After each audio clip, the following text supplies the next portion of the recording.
Une toupie tourne sur une table, et soudain, tout un film se retrouve suspendu à un mouvement minuscule. Elle vacille peut-être. Elle continue peut-être.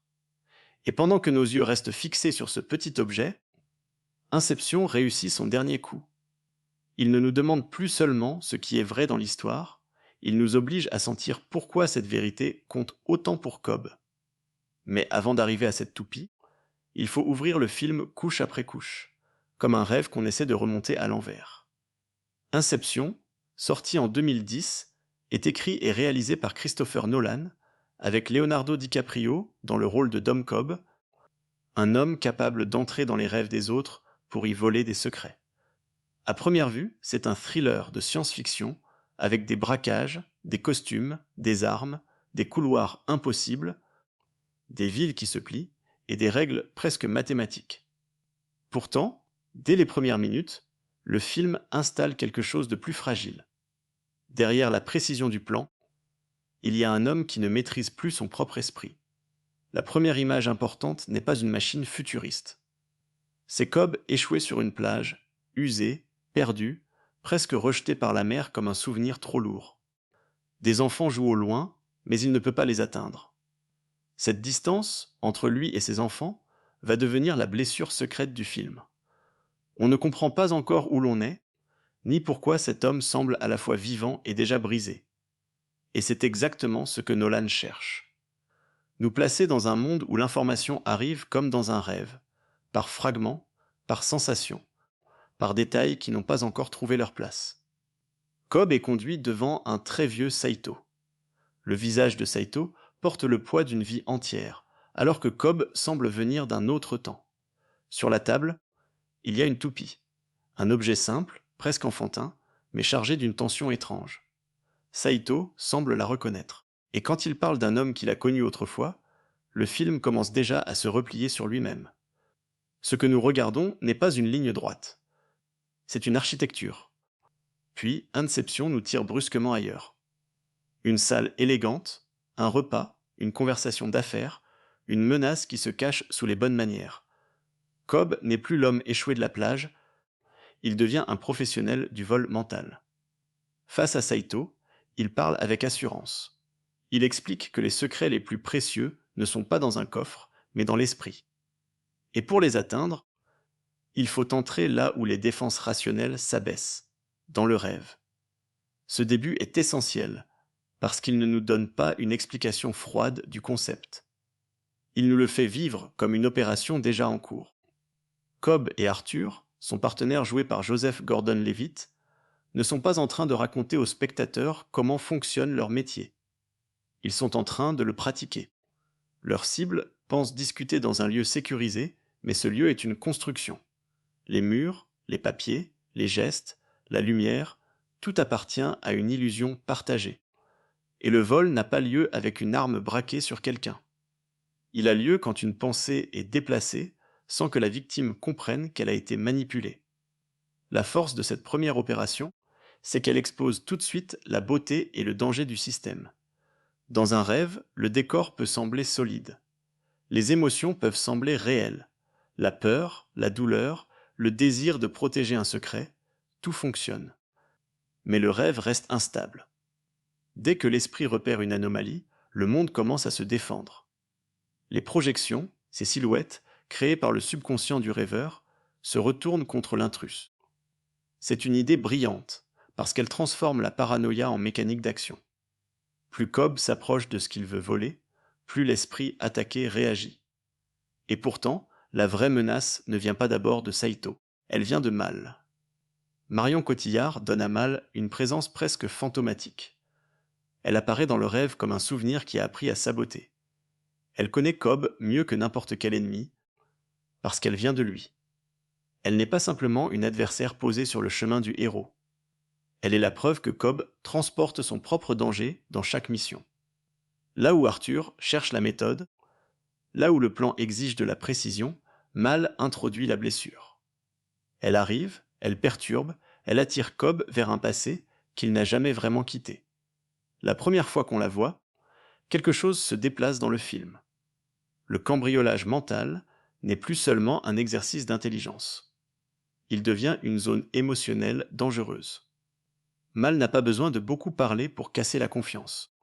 Sa présence suffit à rappeler que dans Inception, le subconscient n'est jamais un simple décor. C'est une force. Et quand cette force est nourrie par la culpabilité, elle devient impossible à contrôler. Le plan échoue. Ou plutôt, il réussit assez pour montrer que Cobb est doué, mais échoue assez pour montrer qu'il est vulnérable. Saito comprend qu'il était dans un rêve. Il comprend aussi qu'il y avait un rêve à l'intérieur du rêve. Cette superposition est l'une des premières signatures du film. Chaque niveau donne l'impression d'être la réalité jusqu'au moment où un détail révèle qu'il y avait encore une couche dessous. Le tapis, par exemple, devient un indice. Dans le rêve, il ne correspond pas exactement au souvenir de Saito. Une texture suffit à trahir tout un monde. Ce détail du tapis est très important pour la façon dont il faut regarder Inception. Le film n'avance pas seulement avec des explosions ou des scènes spectaculaires. Il avance avec des signes. Un objet trop familier. Une sensation légèrement fausse. Une phrase qui revient. Un visage qui surgit au mauvais moment. Le spectateur est invité à devenir enquêteur, mais pas dans un mystère classique. Ici, l'enquête porte sur la solidité même de ce qu'on voit. Après l'échec de l'extraction, Cobb et Arthur pensent surtout à survivre professionnellement. Ils ont raté leur coup contre Saito, et dans leur monde, un client puissant n'oublie pas facilement. Cobb ne peut pas rentrer chez lui. Il vit en mouvement, d'hôtel en mission, de ville en ville, avec cette fatigue particulière des hommes qui n'ont plus de lieu sûr. Il parle à ses enfants au téléphone, mais l'appel ne répare rien.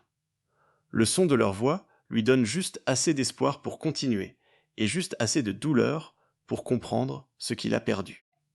Cette séparation donne au film son moteur émotionnel. Cobb n'est pas motivé par l'argent. Il ne cherche pas seulement à prouver qu'il est le meilleur. Il veut rentrer. Tout le reste, les rêves imbriqués, les plans impossibles, les couloirs qui tournent, les poursuites, les règles, vient se greffer sur ce désir très simple. Revoir le visage de ses enfants sans devoir fuir. Et c'est pour cette raison que Saito peut lui proposer quelque chose de presque irrésistible. Au lieu de punir Cobb, Saito lui offre un travail, mais pas une extraction. L'inverse, planter une idée. Dans le monde du film, voler une pensée est déjà extrêmement difficile. Mais déposer une idée dans l'esprit de quelqu'un, de façon à ce que cette personne croie qu'elle l'a créée elle-même, paraît presque impossible. C'est ce qu'on appelle l'inception. Le mot donne son titre au film, et il contient toute l'ambiguïté morale de l'histoire. Parce qu'une idée plantée au bon endroit peut changer une décision, une entreprise, une vie entière. Elle peut pousser quelqu'un vers un choix qui semble libre, alors qu'il a été fabriqué. La cible de cette mission est Robert Fisher, héritier d'un empire industriel. Saito veut que Fisher démantèle l'entreprise de son père pour empêcher un monopole menaçant. Sur le papier, cela ressemble à une mission économique, mais Nolan déplace vite l'enjeu vers quelque chose de plus intime. Pour qu'une idée prenne racine, elle doit s'attacher à une émotion profonde. On ne peut pas simplement glisser une phrase dans l'esprit de Fisher. Il faut trouver sa faille, son besoin, son rapport à son père, cette zone sensible où une pensée étrangère pourrait se déguiser en vérité personnelle. C'est là que Inception devient beaucoup plus qu'un film de braquage. Dans un braquage classique, l'équipe cherche un coffre. Ici, le coffre est un deuil, une relation familiale, une frustration jamais dite. Pour voler ou modifier quelque chose, il faut comprendre la personne. La psychologie devient le plan. L'émotion devient la serrure. Cobb accepte, parce que Saito lui promet ce que personne d'autre ne peut lui donner. Un retour possible auprès de ses enfants. Même si cette promesse semble trop belle, elle touche exactement l'endroit où Cobb est le plus faible. Arthur se méfie. Il sait que l'inception est instable, dangereuse, presque théorique. Mais Cobb, lui, a une raison cachée de croire que c'est possible. Et cette raison est liée à Mal. Le film garde encore ce secret en réserve, mais il laisse déjà sentir que Cobb parle de l'inception avec une expérience qu'il ne devrait peut-être pas avoir. Pour réussir, il faut une équipe. Pas seulement des complices. Des spécialistes capables de construire une réalité assez convaincante pour tromper un esprit entraîné. Cobb va chercher Ariadne, une jeune architecte interprétée par Elliot Page. Son rôle est capital parce qu'elle représente notre regard à nous. Elle découvre les règles du rêve en même temps que le spectateur, mais elle ne se contente pas d'apprendre. Elle questionne. Elle observe Cobb. Elle comprend très vite que son professeur cache une zone interdite. La scène où Cobb initie Ariadne à la construction des rêves est l'une des plus mémorables du film. Paris se plie sur lui-même, les rues se redressent, les immeubles basculent, la ville devient une page qu'on referme. Visuellement, c'est spectaculaire. Mais cette scène n'est pas là seulement pour impressionner. Elle montre la tentation du pouvoir créatif dans le rêve. Ariadne peut bâtir un monde, modifier l'espace, défier la logique. Pendant un instant, l'impossible devient une matière de travail. Et en même temps, Cobb lui donne une règle dangereuse. Ne jamais reconstruire un lieu entièrement à partir de souvenirs réels. Pourquoi ? Parce que le souvenir attire ce qu'on ne contrôle plus.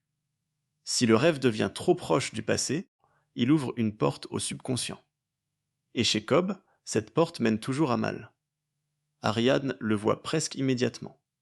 Dans un rêve, elle s'amuse à modifier les rues, à créer des passages, à tester les limites. Les projections commencent à la fixer. Le monde se méfie d'elle. Puis mal surgit et la blesse avec une violence froide. Ce moment change la relation entre Ariadne et Cobb. Elle comprend que le danger de la mission ne viendra pas seulement de Fisher, ni des défenses mentales, ni du temps limité. Il viendra de Cobb lui-même. C'est ce qui rend l'équipe fragile dès sa formation. Arthur connaît la méthode, mais il ne peut pas surveiller le passé de Cobb à chaque seconde. Eames, joué par Tom Hardy, apporte une intelligence plus souple, plus joueuse, capable d'imiter et de manipuler les identités dans le rêve. Youssouf, joué par Dilip Rao, apporte la chimie nécessaire pour plonger l'équipe dans des niveaux de rêve plus profonds. Saito veut accompagner l'opération parce qu'il ne paie pas seulement pour un résultat. Il veut être là pour vérifier que son avenir industriel change réellement. Chacun a sa fonction, mais personne ne possède toute la vérité. Et au centre, Cobb dirige une mission où la moindre erreur peut enfermer tout le monde dans une profondeur mentale dont on ne revient pas simplement en ouvrant les yeux. La règle du réveil semble d'abord rassurante. On meurt dans un rêve, on se réveille. Mais pour cette mission, avec une sédation aussi puissante, cette sécurité disparaît. Mourir ne ramènera pas l'équipe à la réalité. Cela peut les envoyer dans les limbes, un espace brut, profond, sans structure stable, où l'esprit peut se perdre pendant ce qui ressemble à des années. À partir de là, le film transforme son concept en piège. Plus le plan est ambitieux, plus il exige de descendre. Plus ils descendent, plus le retour devient incertain. Et c'est exactement au moment où tout semble s'organiser avec précision que Inception commence à révéler son vrai suspense. Le plus grand risque n'est pas de rater l'idée à planter dans l'esprit de Fisher. Le plus grand risque, c'est que Cobb confonde encore une fois mission, souvenir, culpabilité et réalité. Pour l'instant, l'équipe prépare le rêve comme on prépare une scène de crime à l'envers. Il faut choisir les lieux, prévoir les réactions, créer un enchaînement émotionnel assez naturel pour que Fisher ne sente jamais la manipulation. Il faut aussi jouer avec le temps, car chaque niveau de rêve ralentit la perception. Quelques minutes dans l'avion peuvent devenir beaucoup plus longues dans le premier rêve, puis encore plus dans le deuxième, puis encore plus dans le troisième. Cette dilatation du temps donne au film une tension unique. Une action peut être urgente à un niveau et presque suspendue à un autre. Voilà pourquoi Inception fascine encore. Le film ne se contente pas de multiplier les mondes. Il les synchronise. Une chute, un choc, une chanson, un réveil annoncé, tout peut traverser les couches et changer ce qui se passe ailleurs. Chaque détail devient une pièce d'horlogerie. Et pourtant, sous cette mécanique très précise, il y a une question plus intime, plus douloureuse. Si Cobb obtient enfin ce qu'il veut, sera-t-il encore capable de reconnaître la réalité quand elle se présentera devant lui ? Pour répondre à ça, il faut entrer dans la mission contre Fisher. Et une fois l'avion décollé, il n'y aura presque plus de marche arrière. L'avion devient alors le dernier endroit vraiment calme du film. Tout y paraît contrôlé. Les sièges, les regards, le faux hasard d'une rencontre, le verre offert à Fisher, la présence discrète de l'équipe autour de lui. Dans un autre film, ce genre de scène servirait seulement à lancer l'action. Ici, elle ressemble plutôt à un sas. Dès que Fisher s'endort, tout le monde franchit une frontière invisible et le spectateur comprend que la vraie mission ne se déroulera pas dans les airs, mais dans l'esprit d'un homme qui ne sait pas encore qu'on est en train de fabriquer sa prochaine grande décision. Le premier niveau de rêve s'ouvre sous une pluie battante. Ce détail peut sembler presque banal, mais dans Inception, rien n'est complètement gratuit. La pluie vient du monde réel, du corps endormi, d'une sensation qui traverse les couches.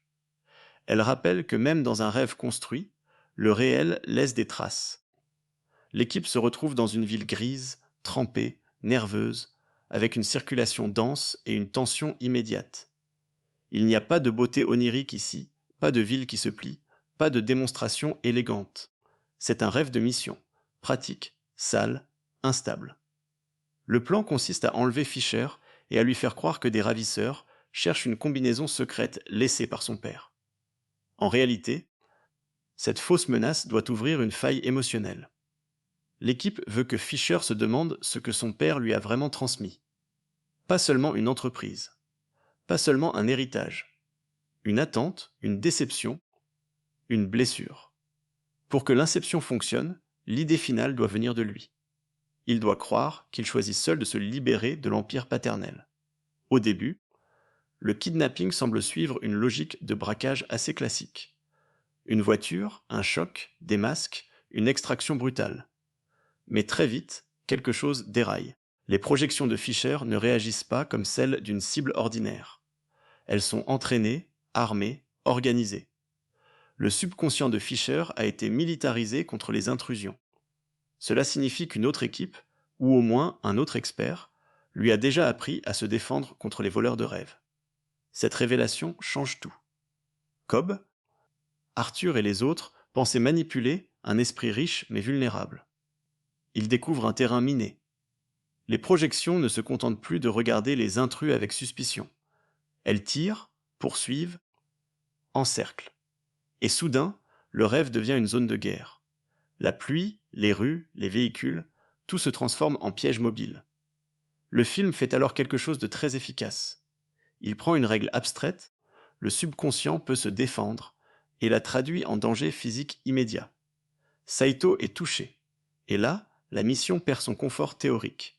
Avant cette blessure, on pouvait encore croire qu'un mauvais rêve se termine par un réveil.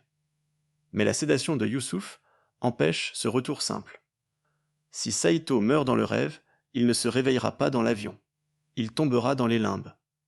Cette information tombe au pire moment parce qu'elle révèle que Cobb n'a pas été totalement transparent avec son équipe. Arthur comprend que les risques réels n'ont pas été partagés. Ariadne le comprend aussi. Et le spectateur voit une fissure morale dans le leadership de Cobb. Cobb n'est pas seulement un homme qui prend des risques. C'est un homme qui, pour rentrer chez lui, accepte que les autres descendent avec lui dans un danger qu'ils n'ont pas complètement mesuré. Inception ne le condamne pas frontalement, mais le film ne l'innocente jamais non plus. Sa douleur explique ses choix, elle ne les rend pas forcément propres. À partir de là, la pression s'empile. Ils doivent continuer parce que réveiller tout le monde brutalement n'est plus une solution. Ils doivent protéger Saito parce que sa promesse est la seule chance de Cobb. Ils doivent garder Fisher vivant et convaincu. Ils doivent improviser car le plan initial a été abîmé par les défenses inattendues. Et surtout, ils doivent descendre encore plus profondément alors que le premier niveau est déjà instable. C'est ici qu'Ims devient essentiel. Son talent n'est pas seulement de changer d'apparence dans un rêve. Il sait comprendre ce qu'une cible veut croire. Il prend l'identité de Browning, le parrain, et conseiller proche de Fisher, pour manipuler la relation de confiance. Cette imitation est plus subtile qu'un simple déguisement. Ames ne copie pas seulement un visage. Il utilise la place affective de Browning dans la vie de Fisher. Il se glisse dans une relation existante pour orienter la douleur. Le film insiste alors sur une idée très fine. Pour implanter une pensée, il faut qu'elle soit simple, émotionnelle et positive. Cobb le dit clairement. Une idée complexe ne prend pas racine facilement. Une idée négative peut provoquer de la résistance. Mais une idée simple, attachée à un besoin intime, peut grandir toute seule. Pour Fischer, cette idée doit devenir: mon père ne voulait pas que je sois lui. Mon père voulait que je construise quelque chose à moi. Cette phrase n'est pas encore atteinte, bien sûr. À ce stade, ce n'est qu'une destination. Mais toute la mission va consister à créer une suite d'expériences qui poussent Fischer vers cette conclusion. Il ne faut pas lui donner la clé. Il faut lui faire croire qu'il l'a trouvée. Et c'est là que la mécanique du film devient magnifique. L'équipe ne fabrique pas seulement des décors, elle fabrique une émotion. Un faux enlèvement doit mener à une fausse trahison. Une fausse trahison doit mener à une fausse révélation. Une fausse révélation doit mener à une vraie décision. Chaque mensonge est construit pour atteindre une vérité intérieure, ou au moins une vérité utile. Ce paradoxe rend Inception moralement troublant. Les moyens sont manipulateurs, mais le résultat pourrait libérer Fischer d'un poids réel. Pendant ce temps, Ariadne observe Cobb avec de plus en plus d'inquiétude. Elle voit comment Mal continue de s'infiltrer dans les rêves. Elle comprend que Cobb cache des niveaux entiers de souvenirs. Et surtout, elle sent que cette mission, déjà dangereuse, devient presque impossible si le chef d'équipe reste prisonnier d'une femme morte qui peut apparaître à tout moment dans l'espace mental qu'ils partagent. Le film ne traite pas Mal comme un simple obstacle de scénario. Elle est construite comme une présence tragique. Quand elle apparaît, elle ramène une intimité ancienne.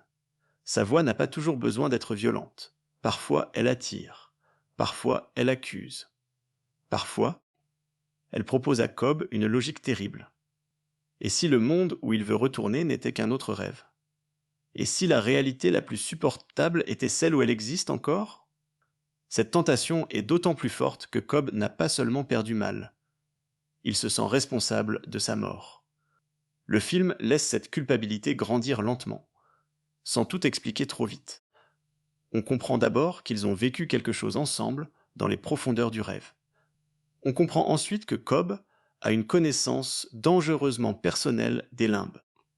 Et chaque fois que l'équipe parle de cette zone comme d'une menace théorique, Cobb sait déjà à quoi elle ressemble. Pour lui, les limbes ne sont pas une légende professionnelle. C'est un ancien foyer devenu prison. Le premier niveau continue avec une urgence très concrète. La camionnette de Youssouf devient la base fragile du réveil. Elle transporte les corps endormis pendant que l'action se poursuit dans les niveaux inférieurs. Ce choix donne au film un de ses grands plaisirs de mise en scène. Un véhicule lancé dans une ville pluvieuse va influencer plusieurs rêves à la fois. Chaque virage, chaque choc, chaque mouvement physique peut se répercuter ailleurs. Avant de descendre plus bas, l'équipe a besoin d'une nouvelle stratégie. Cobb décide d'utiliser une technique risquée, révéler à Fischer qu'il est dans un rêve, mais en lui mentant sur l'identité des véritables intrus. Au lieu de rester caché, Cobb se présente comme une sorte de protecteur mental. Il fait croire à Fischer que Browning a orchestré l'enlèvement pour obtenir les secrets de son père. Ainsi, Fischer croit collaborer avec Cobb pour descendre dans l'esprit de Browning et découvrir la vérité. En réalité, Fischer est manipulé à deux niveaux. Il croit reprendre le contrôle alors qu'il s'enfonce exactement là où l'équipe veut le conduire. Cette inversion est l'une des grandes élégances du scénario. Quand le plan initial échoue, Cobb ne force pas simplement les choses. Il retourne la peur de Fischer contre lui-même. La cible devient un participant actif de sa propre manipulation. Le deuxième niveau se déroule dans un hôtel. L'atmosphère change complètement. Après la pluie, la panique et les poursuites du premier niveau, l'hôtel paraît plus feutré, plus élégant, presque abstrait. Les couloirs, le bar, les chambres, les ascenseurs, tout semble contrôlé. Mais sous cette surface, la tension est encore plus complexe, car ce niveau dépend des mouvements du niveau précédent. Ce qui arrive à la camionnette de Youssouf commence à affecter la gravité dans l'hôtel. C'est ici qu'Arthur reçoit l'une des séquences les plus célèbres du film. Quand la camionnette bascule, la gravité disparaît pour les dormeurs du deuxième niveau. Le couloir de l'hôtel tourne, les corps flottent, les combats changent d'axe. Arthur doit se battre dans un espace qui refuse de rester stable. Ce n'est pas seulement une scène spectaculaire. C'est une traduction visuelle parfaite du concept du film. Chaque couche de rêve obéit à ses propres règles, mais aucune n'est isolée. Tout communique. Tout tremble ensemble. La scène du couloir fonctionne aussi parce qu'elle donne à Arthur une vraie responsabilité. Jusqu'ici, il était souvent le partenaire méthodique, celui qui explique, celui qui doute, celui qui maintient la structure. Dans l'hôtel, il devient l'homme qui doit inventer un réveil impossible sans gravité. Le kick, ce choc synchronisé destiné à réveiller les rêveurs, ne peut plus se faire comme prévu. Il doit improviser avec des corps flottants, un ascenseur, des charges explosives et un sens du timing presque musical. Pendant qu'Arthur lutte avec la physique du rêve, Cobb poursuit la manipulation de Fisher. Il le guide vers l'idée que Browning l'a trahi. Et dans cette fausse enquête, Fisher commence à ressentir quelque chose de vrai. Il a passé sa vie à chercher une validation paternelle qui ne venait jamais. La mission avance parce qu'elle touche une douleur déjà présente. C'est pour cela que l'inception peut marcher. L'équipe ne crée pas une émotion à partir de rien. Elle oriente une émotion que Fisher porte déjà. Cette nuance est capitale. Si l'idée était entièrement étrangère, elle serait rejetée. Mais si elle ressemble à une pensée que Fisher aurait pu avoir lui-même, alors elle peut se fondre dans son identité. Inception devient alors un film sur l'origine invisible de nos décisions. Combien de nos choix viennent vraiment de nous? Combien viennent d'une phrase entendue au bon moment, d'un souvenir mal interprété, d'une blessure que quelqu'un a su utiliser? La réponse du film n'est jamais confortable. À mesure que l'équipe descend vers le troisième niveau, le spectateur commence à ressentir le vertige du dispositif. Dans l'avion, le temps réel continue. Dans la ville pluvieuse, Youssouf conduit sous la menace. Dans l'hôtel, Arthur prépare un réveil sans gravité. Dans le niveau suivant, l'équipe devra atteindre une forteresse enneigée construite autour du dernier verrou émotionnel de Fisher. Le film ne demande plus seulement de suivre une intrigue. Il demande de suivre une partition. Chaque niveau a sa couleur, sa vitesse, son danger. La pluie du premier rêve donne une urgence chaotique. L'hôtel installe une tension géométrique. La neige du troisième niveau promet une opération militaire presque froide. Et au-dessus de tout cela, la chanson utilisée comme signal de réveil circule comme une mémoire lointaine, un fil sonore qui relie les mondes. Mais plus l'architecture devient brillante, plus la faille humaine de Cobb devient inquiétante. Ariadne insiste pour accompagner l'équipe dans le niveau inférieur, parce qu'elle sait que mal peut surgir au moment le plus dangereux. Cobb veut garder le contrôle, mais Ariadne a déjà compris que le contrôle est précisément son illusion. Il peut dessiner des plans, expliquer les règles, diriger les mouvements. Il ne peut pas empêcher sa culpabilité de prendre un visage et d'entrer dans la pièce. Le troisième niveau attend. Fisher croit encore chercher la vérité sur Browning. L'équipe croit encore pouvoir terminer la mission avant que les réveils synchronisés ne s'effondrent. Saito s'affaiblit. Youssouf roule vers une chute inévitable. Arthur prépare son ascenseur. Et Cobb, lui, descend avec une certitude qu'il n'ose pas dire. À force de s'enfoncer dans les rêves des autres, il va devoir affronter le sien. La forteresse enneigée arrive comme un dernier verrou. Après la ville trempée et l'hôtel sans gravité, ce troisième niveau donne l'impression d'un monde dur, blanc, presque clinique. Les montagnes isolent l'équipe. Le froid efface les traces. La mission n'a plus la souplesse d'une conversation ou d'une manipulation discrète. Ici, tout ressemble à une opération militaire. Avancer, couvrir, infiltrer, atteindre la cible avant que le temps ne se referme. Mais même dans cette neige, le vrai objectif reste émotionnel. Le coffre que Fisher doit ouvrir n'est pas seulement un élément de décor. Il représente la dernière chambre de sa relation avec son père. Toute l'inception repose sur ce moment. Fisher doit croire qu'au cœur de l'héritage paternel se cache non pas une exigence de domination, mais une permission. La permission de ne pas devenir une copie. La permission de choisir sa propre vie. Pourtant, le film rend ce passage presque impossible. Les projections attaquent. Saito s'affaiblit de plus en plus. Les minutes du rêve supérieur se transforment en heures précieuses, mais elles ne sont pas infinies. Youssouf, au premier niveau, approche de la chute avec la camionnette. Arthur, au deuxième, doit synchroniser son ascenseur. Et dans la neige, Cobb, Ariadne, Ims et les autres courent vers une porte qui doit s'ouvrir exactement au bon moment. La beauté d'Inception, dans cette partie, vient de cette tension simultanée. Le spectateur ne suit pas une seule scène d'action, mais plusieurs urgences superposées. Chaque niveau a son propre compte à rebours. Une erreur dans la neige peut ruiner l'hôtel. Une erreur dans l'hôtel peut condamner ceux de la camionnette. Une chute dans le premier niveau peut déclencher un réveil trop tôt.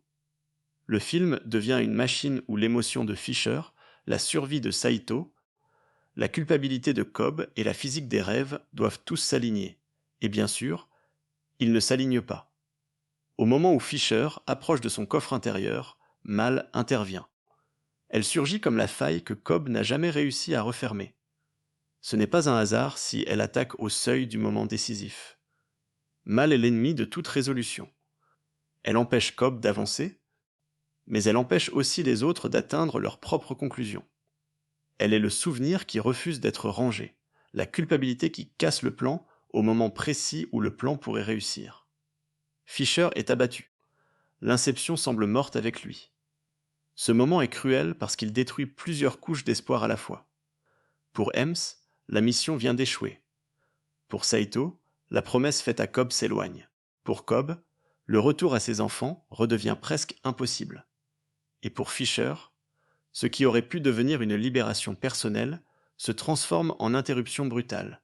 Le coffre est là, mais l'homme qui devait l'ouvrir ne peut plus y accéder. Ims veut improviser, comme toujours, avec son mélange de cynisme et de lucidité. Il propose presque de forcer les choses, de trouver une solution pratique. Mais Ariadne voit une autre possibilité. Si Fisher est tombé plus bas, alors peut-être qu'il peut être récupéré dans les limbes. Et si on parvient à le ramener au bon moment, il pourra encore ouvrir le coffre. C'est une idée désespérée, mais dans Inception, les idées désespérées sont parfois les seules qui restent. Cobb comprend ce que cela signifie. Descendre dans les limbes, c'est retourner dans le lieu qu'il redoute le plus. Pas parce qu'il ne le connaît pas, justement parce qu'il le connaît trop bien. Les limbes ne sont pas présentées comme un enfer spectaculaire. Ce sont des ruines, des immeubles qui s'effondrent au bord d'une mer immense, une ville impossible rongée par le temps. Ce décor a quelque chose de bouleversant, parce qu'il porte la trace d'un amour ancien. Cobb et Mal ont construit ce monde ensemble. Ils y ont vécu pendant ce qui leur a semblé des décennies. Ils ont bâti des quartiers, des tours, des souvenirs, une vie entière dans une profondeur mentale où le temps s'étire jusqu'à devenir une existence. Ce détail transforme complètement notre regard sur Cobb. Jusqu'ici, il pouvait passer pour un homme hanté par la mort de sa femme. Dans les limbes, on comprend que cette hantise vient d'une histoire beaucoup plus étrange. Cobb et Mal ne se sont pas simplement aimés dans le monde réel.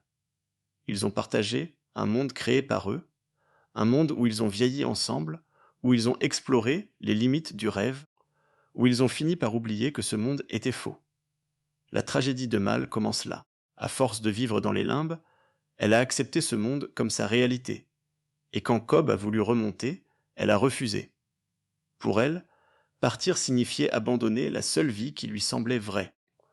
Alors Cobb a fait ce que le film présente comme son acte le plus intime et le plus destructeur. Il a implanté une idée dans l'esprit de Mal. La première inception n'a donc pas été la mission contre Fisher. Elle a été faite par Cobb sur la femme qu'il aimait. Il a trouvé son totem, cette toupie qu'elle utilisait, pour distinguer le rêve de la réalité. Il l'a enfermée dans un coffre, dans une maison de poupée mentale, comme une vérité cachée au plus profond d'elle. Puis il a planté l'idée que son monde n'était pas réel. Cette idée devait la libérer des limbes. Et au début, elle a fonctionné. Cobb et Mal se sont allongés sur les rails d'un train dans leur monde profond, acceptant la mort comme moyen de réveil. Ils sont revenus. Mais une idée, une fois plantée, ne s'arrête pas forcément à l'endroit prévu. C'est là que le film devient réellement tragique. L'idée que Cobb avait mise dans l'esprit de Mal a survécu au réveil. Dans le monde réel, elle continuait de croire qu'il rêvait encore. La toupie, au lieu de la rassurer, renforçait son doute. Le visage de ses enfants, leur maison, leur vie, tout pouvait devenir suspect. Cobb avait voulu lui rendre la réalité. Il lui avait donné une méfiance impossible à éteindre. La mort de Mal naît de cette contamination. Elle prépare une scène destinée à forcer Cobb à la suivre. Elle veut qu'ils sautent ensemble, convaincus que ce geste les réveillera dans la vraie réalité. Mais Cobb sait qu'ils sont déjà revenus. Il refuse. Mal saute seule. Et dans son acte, elle laisse derrière elle une accusation capable de détruire la vie de Cobb. Elle le fait passer pour responsable. C'est pourquoi il ne peut pas rentrer aux États-Unis. C'est pourquoi il ne peut plus voir ses enfants. C'est pourquoi chaque mission, chaque rêve, chaque descente mentale porte cette même ombre. Cette révélation est le cœur secret d'Inception. Tout le film parlait d'implanter une idée dans l'esprit de Fisher, mais la vraie démonstration du concept se trouvait dans la culpabilité de Cobb. Il sait que l'inception fonctionne, parce qu'il en a déjà vu les conséquences les plus terribles. Il sait qu'une pensée minuscule peut grandir jusqu'à dévorer une vie. Et il sait aussi que sa compétence professionnelle est liée à son plus grand péché. Ariadne devient alors plus qu'une architecte. Elle devient le témoin moral de Cobb. Elle voit ce qu'il ne voulait pas exposer. Elle comprend que la Mal qui sabote les missions n'est pas vraiment Mal, mais une projection construite par le remords. Cette version d'elle n'a plus toute la complexité de la femme vivante. Elle est une image gardée par Cobb, une image répétée, déformée, utilisée par son esprit pour le punir et le retenir. Dans les limbes, Mal propose encore à Cobb de rester. Et sa proposition est dangereuse parce qu'elle utilise une vérité émotionnelle. Cobb est fatigué. Cobb veut être pardonné. Cobb veut revoir un visage aimé sans sentir la mort entre eux. Les limbes lui offrent une solution fausse mais séduisante. Arrêter de se battre, accepter le rêve, rester avec le fantôme qu'il connaît. Après tout, si la réalité est devenue une douleur permanente, pourquoi ne pas choisir l'illusion qui soulage? C'est la question la plus profonde du film. Inception ne parle pas seulement de savoir si un monde est réel. Il parle de ce que nous faisons, quand la réalité nous demande de vivre avec une perte. Cobb n'est pas tenté par le rêve parce qu'il est idiot ou faible. Il est tenté parce que le rêve lui rend quelque chose que la réalité lui a pris. Et c'est exactement pour cette raison qu'il doit le refuser. Ariadne retrouve Fisher dans les limbes. Il faut le renvoyer vers le niveau supérieur au bon moment. Le timing devient presque impossible. Le réveil dans la forteresse, le saut de l'hôtel, la chute de la camionnette, tout doit se répondre. Ariadne pousse Fisher hors des limbes, et ce geste donne à la mission une dernière chance. Mais Cobb reste. Il reste parce qu'il a encore une chose à régler avec Mal. Et peut-être aussi parce qu'il sait que Saito, mourant, finira par tomber dans ses profondeurs. Si Cobb veut vraiment rentrer, il devra le retrouver. Avant cela, il affronte Mal non pas avec une arme, mais avec une phrase intérieure qu'il repoussait depuis trop longtemps. Elle n'est plus la femme qu'il a aimée. Elle est ce qu'il a gardé d'elle. Une projection, belle et terrible, mais incomplète. Cette distinction lui coûte énormément, parce qu'elle ressemble à une deuxième perte. Accepter que cette Mal n'est pas réelle, c'est accepter de perdre encore une fois la possibilité de lui parler, de s'excuser, de rester. Il lui dit qu'il ne peut pas imaginer toute sa complexité, toute sa perfection, toute son imperfection. La vraie Mal était plus que cette ombre, et cette reconnaissance est l'un des gestes les plus douloureux du film. Cobb ne se libère pas en oubliant Mal. Il se libère en arrêtant de confondre son souvenir avec la personne entière. Pendant ce temps, Fisher remonte vers la forteresse. Eames le ramène vers le coffre. Le compte à rebours continue. Les charges sont prêtes. Les corps dorment encore. Les niveaux supérieurs basculent vers leur propre réveil. Et dans cette chambre froide, devant ce père mourant reconstitué par le rêve, Fisher va recevoir l'idée que l'équipe a fabriquée pour lui. Mais le film, à cet instant, réussit une chose étrange. Même en sachant que tout est manipulé, on ressent quelque chose de sincère. Fisher s'approche de son père. Il cherche encore une validation, une explication, un signe. Le coffre s'ouvre. À l'intérieur, il trouve le moulin à vent de son enfance. Un objet simple, presque fragile, qui contredit l'immensité glacée de l'empire familial. Pour Fisher, ce petit objet devient la preuve émotionnelle que son père ne voulait peut-être pas seulement qu'il prolonge son pouvoir. Peut-être qu'il voulait qu'il soit lui-même. Bien sûr, nous savons que cette scène a été construite. Nous savons que le souvenir est utilisé. Nous savons que l'émotion est guidée. Et pourtant, Fisher pleure. Il reçoit l'idée. Il la ressent comme une libération. C'est là que l'inception réussit. Pas parce qu'elle impose une pensée par la force, mais parce qu'elle lui donne la forme d'un désir intime déjà enfoui. La forteresse explose. Le rêve se déchire. Les réveils doivent maintenant s'enchaîner avec une précision folle. L'action n'est plus seulement d'entrer. Il faut sortir. Et sortir d'un rêve, chez Nolan, n'a jamais été aussi simple que d'ouvrir les yeux. La sortie commence comme une chute organisée. Dans Inception, se réveiller n'est pas un retour doux vers la lumière. C'est une opération à part entière, presque plus dangereuse que l'entrée. L'équipe a réussi à conduire Fisher jusqu'à l'émotion attendue. Mais cette réussite ne vaut rien si les rêveurs restent coincés dans les couches qu'ils ont traversées. Le film bascule alors dans une mécanique d'une précision vertigineuse. Chaque monde doit s'écrouler au bon moment pour renvoyer les corps vers le niveau supérieur. Au premier niveau, la camionnette de Youssouf quitte la route et plonge vers l'eau.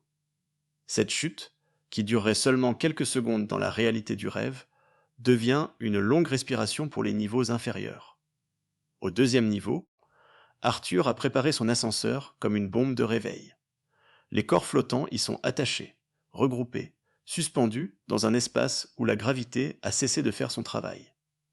Au troisième niveau, la forteresse explose. La neige, le béton, les armes, les couloirs, tout se brise dans un même mouvement. Ce qui rend cette séquence si forte, ce n'est pas seulement son montage. C'est le fait que chaque niveau porte une tension différente. Dans la camionnette, il y a l'urgence physique, le choc imminent, l'eau qui approche. Dans l'hôtel, il y a l'ingéniosité d'Arthur, obligé de remplacer les règles normales par une solution presque chorégraphique. Dans la forteresse, il y a l'accomplissement émotionnel de Fisher, qui vient d'accepter l'idée plantée en lui. Et dans les limbes, il y a Cobb, encore retenu par une histoire plus ancienne que toute la mission. Le spectateur sait que la mission a presque réussi, mais Inception refuse le soulagement simple. Le film nous garde dans une tension où le succès d'un niveau peut encore être annulé par l'échec d'un autre. Saito, trop grièvement blessé, glisse vers les limbes. Cobb comprend qu'il ne peut pas simplement remonter avec les autres. S'il veut que la promesse soit tenue, s'il veut effacer les charges qui l'empêchent de rentrer chez lui, il doit retrouver Saito dans cette profondeur où le temps peut dévorer une vie entière. C'est ici que le début du film revient. Le vieil homme, la plage, la toupie, la phrase presque oubliée. Tout ce que nous avions vu au commencement n'était pas une simple introduction mystérieuse. C'était un morceau de la fin placé devant nous avant que nous sachions le lire. Inception fonctionne comme ça. Il nous montre des éléments d'abord comme des énigmes, puis il les replie dans une logique émotionnelle. Le film ne donne pas seulement envie de savoir ce qui arrive. Il donne envie de revoir ce qu'on a déjà vu, parce que le sens change après coup. Cobb retrouve donc Saito dans les limbes, mais le temps a transformé celui-ci. Saito est devenu ce vieil homme entouré de silence, de richesse, de garde, comme s'il avait vécu une existence complète dans un palais mental. Il ne semble plus être l'homme blessé de la camionnette ou du rêve enneigé. Il est presque devenu une légende de son propre enfermement, et Cobb, face à lui, doit réveiller une mémoire enfouie. Ils avaient un accord. Ils devaient revenir. Ils ne devaient pas accepter ce monde comme leur réalité. La toupie revient alors comme un objet de reconnaissance. Elle n'est pas seulement le totem de mal, ni seulement un outil de suspense final. Elle est devenue le symbole d'une question que chaque personnage affronte à sa manière. Qu'est-ce qui nous persuade que notre monde est réel ? Pour Saito, le palais des limbes peut sembler réel parce qu'il a duré. Pour Mal, la réalité était devenue suspecte parce qu'une idée l'avait contaminé. Pour Cobb, le monde réel est désiré, mais son désir lui-même pourrait le rendre vulnérable à l'illusion. Quand Saito se souvient, le film ne montre pas longuement le geste précis qui les ramène. Il n'a pas besoin de tout expliquer. Le plus important est que les deux hommes choisissent de ne pas rester. Ils reconnaissent que ce monde profond, malgré sa durée, malgré sa matière, malgré sa puissance émotionnelle, n'est pas l'endroit où ils doivent finir. Et cette décision renvoie Cobb vers la surface. Le réveil dans l'avion est d'une sobriété remarquable.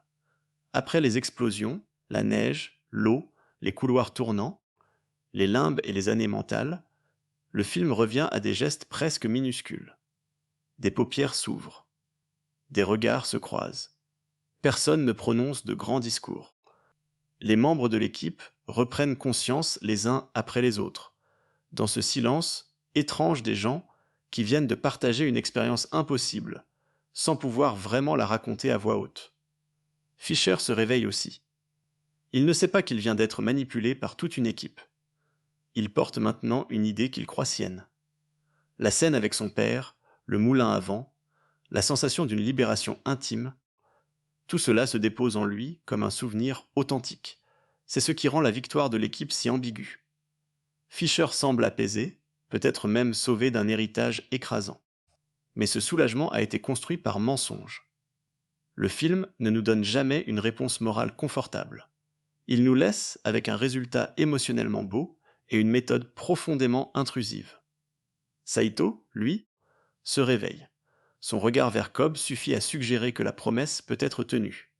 Il prend le téléphone. Il agit. Et soudain, tout ce qui paraissait impossible dans la vie de Cobb commence à se débloquer. Le pouvoir de Saito n'est pas expliqué dans le détail, et ce flou participe presque au conte moderne que le film construit. Dans l'espace très concret de l'aéroport, un simple appel peut effacer une frontière qui tenait Cobb loin de ses enfants depuis des années. Le passage à l'immigration est l'un des moments les plus tendus du film, justement parce qu'il est silencieux. Cobb avance avec son passeport. Il attend. Il ne peut plus courir dans un rêve, négocier avec une projection ou construire une issue de secours. Il est face à une procédure réelle, banale, administrative. Un homme regarde un document. Quelques secondes passent. Puis le passeport est tamponné. Cobb peut entrer. Ce tampon, dans un autre film, serait un détail. Ici, il ressemble à une délivrance. Mais Nolan ne laisse pas cette délivrance devenir triomphale trop vite. Cobb retrouve Miles, le personnage joué par Michael Caine, puis il arrive enfin à la maison. Ses enfants sont là, dans le jardin. Pendant tout le film, il les a vus dans ses souvenirs, toujours de dos, figés dans une image qu'il n'arrivait pas à dépasser. Cette fois, il se retourne. Le visage que Cobb cherchait depuis le début redevient accessible. Il n'est plus seulement prisonnier d'un souvenir. Il est dans le présent. C'est un moment très simple, et c'est pour cela qu'il fonctionne. Après une histoire construite sur des couches de rêve, des manipulations mentales, des architectures impossibles et des règles complexes, la récompense de Cobb n'est pas spectaculaire. C'est un regard, un retour, la possibilité de toucher enfin la vie qu'il poursuivait.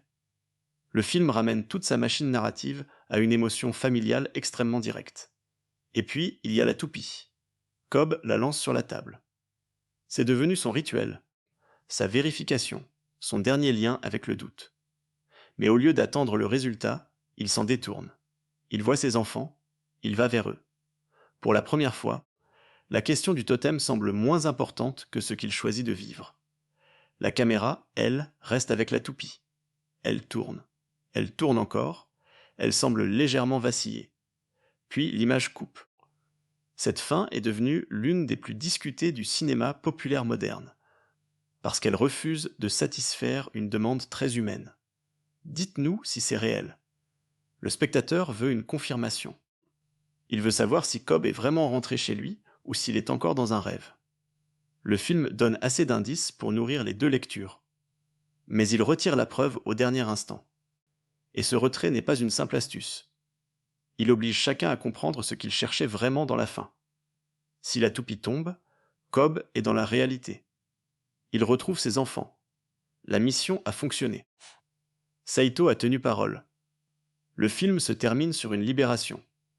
Si la toupie continue, Cobb est encore prisonnier d'un rêve, peut-être le sien, peut-être une couche qu'il n'a jamais quittée. La joie de la scène devient alors inquiétante, presque tragique. Mais il existe une troisième façon de recevoir la fin. Peut-être que la question la plus importante n'est plus l'état exact du monde, mais le fait que Cobb cesse de laisser le doute diriger sa vie. Pendant tout le film, Cobb est obsédé par la vérification. Il a besoin de savoir, de tester, de contrôler, de distinguer. Mais cette obsession est aussi liée au traumatisme de Mal. Elle a été détruite par une idée qui rendait toute réalité suspecte. Cobb, lui, risque de survivre physiquement tout en restant mentalement captif du même doute. En se détournant de la toupie, il ne prouve pas forcément que le monde est réel. Il prouve qu'il ne veut plus sacrifier le présent à une vérification infinie. C'est pour cela que la coupe finale est si puissante. Elle ne ferme pas seulement une énigme, elle la laisse vibrer exactement au bon endroit. Le spectateur reste avec le doute que Cobb abandonne peut-être. Nous sommes ceux qui continuons à regarder la toupie. Lui regarde ses enfants. La mise en scène de cette fin joue sur une frustration volontaire.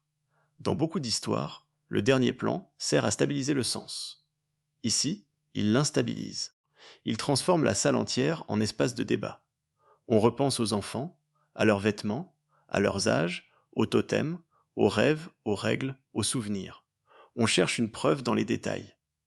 On devient, nous aussi, prisonniers de la méthode du film. Inception nous a appris à douter de chaque image, puis il nous abandonne avec une image que nous ne pouvons pas vérifier. Mais réduire la fin à un simple rêve ou réalité serait passer à côté de sa profondeur émotionnelle. Le vrai parcours de Cobb n'est pas seulement de rentrer chez lui. C'est d'accepter que Mal est morte, que son souvenir n'est pas son épouse, que la culpabilité ne peut pas être réparée en restant dans une illusion. La fin fonctionne parce que Cobb a déjà pris sa décision avant que la toupie ne donne la sienne. Il choisit ses enfants plutôt que le rituel. Il choisit le lien plutôt que la boucle. Cette ambiguïté explique en grande partie pourquoi Inception a marqué autant de spectateurs. Le film offre le plaisir d'un grand spectacle, mais il laisse derrière lui une question intime, presque personnelle. Qu'est-ce qu'une réalité suffit à être? Est-ce sa cohérence, sa douleur, son imperfection? Le fait qu'on puisse la partager avec d'autres, ou simplement le moment où l'on décide d'arrêter de fuir? La réponse n'est pas livrée comme une morale. Elle reste dans le mouvement de cette toupie, dans le visage de Cobb, dans les enfants qui se retournent, dans le silence de la coupe. Et c'est précisément parce que le film ne ferme pas tout qu'il continue de se déplier longtemps après le générique. Pourtant, comprendre Inception uniquement par son histoire serait incomplet. Le film est aussi un objet de cinéma très particulier, né d'une ambition rare: faire un blockbuster original, complexe, émotionnel, spectaculaire, sans s'appuyer sur une franchise déjà installée. Et pour saisir pourquoi son impact a été si fort en 2010, il faut maintenant regarder comment Christopher Nolan a construit cette expérience, non seulement dans le scénario, mais dans la forme même du film. Pour comprendre la place d'Inception, il faut se souvenir de ce que représentait un tel film en 2010. Ce n'était pas une suite. Ce n'était pas une adaptation évidente d'un super-héros déjà connu. Ce n'était pas une marque dont le public reconnaissait immédiatement les règles. C'était un blockbuster original, coûteux, complexe, vendu au grand public avec une promesse presque risquée. Venez voir un film d'action où le terrain principal est l'esprit humain. À cette époque, Christopher Nolan sortait déjà d'un immense succès populaire avec The Dark Knight. Son nom avait acquis une force rare. Il pouvait attirer un public large vers des récits plus sombres, plus structurés, plus exigeants que la moyenne des grands spectacles estivaux. Mais Inception restait un pari particulier. Le film demandait aux spectateurs d'accepter des règles nouvelles, des niveaux de rêve, des totems, des kicks, des limbes, une chronologie éclatée et une fin volontairement ambiguë. Et malgré tout cela, il devait rester lisible, tendu, émotionnel. C'est là que la construction du film devient aussi impressionnante que son idée. Nolan ne se contente pas de poser un concept intelligent sur une histoire classique. Il cherche à rendre ce concept physique. Un rêve, dans Inception, n'est pas filmé comme un nuage vaporeux ou une fantaisie molle. C'est un espace avec du poids, des couloirs, des rues, des voitures, de l'eau, de la neige, des ascenseurs, des corps qui tombent. Le rêve a une architecture. Il a des règles. Il peut se casser, mais avant de se casser, il résiste. Cette approche explique pourquoi les effets pratiques comptent autant dans la mémoire du film. La scène du couloir rotatif, par exemple, n'a pas cette sensation particulière seulement parce qu'elle est bien imaginée. Elle marque parce qu'on sent la matière. Le corps d'Arthur frappe réellement les murs, le sol devient plafond, l'espace tourne autour de lui, et le combat cesse d'être une simple chorégraphie pour devenir une lutte contre la géométrie. Le spectateur ne regarde pas seulement une idée visuelle, il ressent un décor qui impose sa loi. C'est un détail essentiel dans la signature de Nolan. Même quand il parle de rêve, il cherche le concret. Même quand l'image devient impossible, il veut qu'elle garde une densité de cinéma d'action. Paris peut se plier comme une feuille, mais les pavés, les cafés, les façades, les ombres restent reconnaissables. L'hôtel peut perdre sa gravité, mais les costumes, les visages, les coups et les objets donnent à la scène un réalisme tactile. La forteresse enneigée pourrait être un pur niveau symbolique, mais elle est filmée avec la rigueur d'un thriller militaire. Cette matérialité protège le film d'un danger, devenir trop théorique. Avec un sujet pareil, Inception aurait pu se perdre dans des explications froides. Il aurait pu ressembler à un puzzle brillant mais distant. Au lieu de ça, Nolan alterne constamment entre règles et sensations. Il explique juste assez pour que le public comprenne l'enjeu, puis il met cette règle sous pression. On apprend qu'un choc peut provoquer le réveil, puis on voit la camionnette tomber. On apprend que la gravité d'un niveau peut influencer le suivant, puis on voit Arthur flotter dans l'hôtel. On apprend que les limbes peuvent enfermer l'esprit pendant des années subjectives, puis on voit Cobb face à une ville en ruine construite avec mal. La musique de Hans Zimmer participe à cette même logique. Elle ne se contente pas d'accompagner les images. Elle donne au film une sensation de poids mental.